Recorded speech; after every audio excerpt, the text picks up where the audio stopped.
So muli magandang ganito sa ating lahat at tayo po yung mag-share ng daily devotion. Nandito po tayo sa Deuteronomy chapter 31 at aking pong i-share dito po sa verses 1 to 5 po.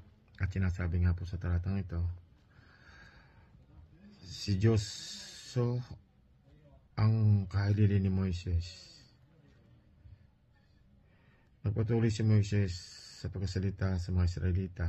Ang sabi niya, 120 taon na akong ngayon, hindi ko na kayo kayang pamunuan. Bukod dito, sinabi sa akin ni Yahweh na hindi ako ay maaaring tumawid sa Jordan. Ang Diyos ninyong si Yahweh mismo ang mamumuna sa inyo. Pupuksain niya ang mga bansang daraanan ninyo upang mapa sa inyo ang lupain nila. Si Joshua ang inyong magiging pinuno gaya ng sinabi ni Yahweh. Ang mga bansang yon ay lilipulin ni Yahweh tulad ng ginawa niya sa mga haring Amoreyo na sina Sihon at Og at kani-kanilang kaharian. Tas verse, sila ay ipabibihag ni Yahweh sa inyo at gagawin naman ninyo sa kanila ang sinabi ko sa inyo.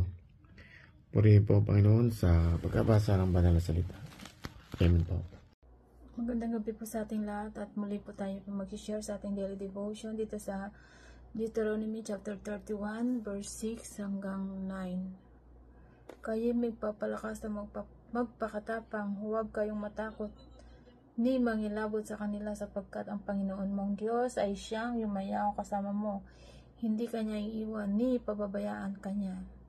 At tinawag ni Moises si Jose at sinabi sa kanya sa paningin ng buong Israel, ikaw ay magpakalakas at makapagtapang sapagkat ikaw ay yayaong kasama ang bayang ito sa lupain na isinumpa ng Panginoon sa kanilang mga magulang na ibibigay sa kanila at iyong ipamamana sa kanila. At ang Panginoon ay siyang nagpapauna sa iyo. Siya isa sa iyo, hindi kanya iiwan na ni pababayaan ka. Ikaw ay huwag matatakot ni manglulupaypay. At isinulot ni Moises ang katatahang ito at ibinigay sa mga saserdote ng mga anak ni Levi na silang nagdadala ng kabanatipan ng Panginoon at sa lahat ng matanda sa Israel. Amen. Magandang umaga po sa ating lahat. Ang babasahin ko po ngayon ay chapter 31, Deuteronomy verse 10-13. At iniutos sa kanila ni Moises na sinabi sa katapusan ng bawat 7 taon sa takdang panahon ng pagtubos sa kapistahan ng mga balag. Pagdating ng buong Israel upang pakita sa harap ng Panginoon mong Diyos sa dakong kaniyang pipiliin ay iyong babasahin ang kautosang ito harap ng buong Israel sa kanilang pakinig. Pisanin mo ang bayan, ang mga lalaki at mga babae at mga bata at ang iyong taga-ibang lupa na nasa loob ng iyong mga pintoang daan upang kanilang marinig at upang kanilang pag-aralan at matakot sa Panginoon mong Diyos at isagawa ang lahat ng mga salita ng kautosang ito at upang ang kanilang mga anak na hindi nakakilala ay makarinig at mag-aral na matakot sa Panginoon ninyong Diyos habang kayo'y nabubuhay sa lupain na inyong pinaroroonan na inyong itinatawid ng Jordan upang ariin. Amen. Ngayon babasahin ko po Deuteronomy chapter 31 verse 14 to 17. At sinabi ng Panginoon kay Moises, narito ang iyong mag-aaraw na ikamamatay ay nalalapi. Tawagin mo si Josue at magsiharap kayo sa tabernakulo ng kapisanan upang siya'y aking mapagbilinan. At si Moises at si Joshua ay yumaon at humarap sa tabernakulo ng kapisanan. At ang Panginoon ay napakita sa torda sa isang tila haliging ulap. At ang tila haliging ulap ay tumayo sa pintuan ng tabernakulo. At sinabi ng Panginoon kay Moises, narito, ikaw ay matutulog na kasama ng iyong mga magulang. At ang bayang ito babangon at sasamba sa kakaibang mga Diyos sa lupain na kanilang pinaroroonan upang sumagitan nila. At ako'y pababayaan at sisirain ang aking tipan na aking ipinakikipagtipan sa kanila. Kung makagayoy ang aking galit ay mag-aalab laban sa kanila sa araw na ayon.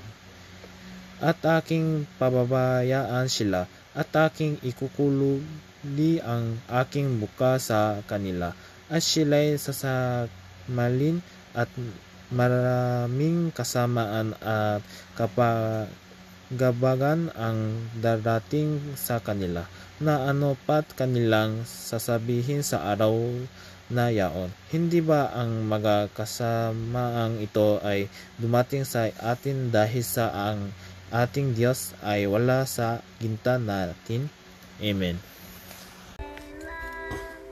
Gandang gabi po sa ating lahat. Ang aking isi-share ay makikita sa Deuteronomio Kapitulo 31, versikulo 18 hanggang 21. Ito po ang sinasabi: tatalikuran ko sila sa panahong iyon dahil sa lahat ng kasamaang ginawa nila at pagsamba sa ibang mga Diyos.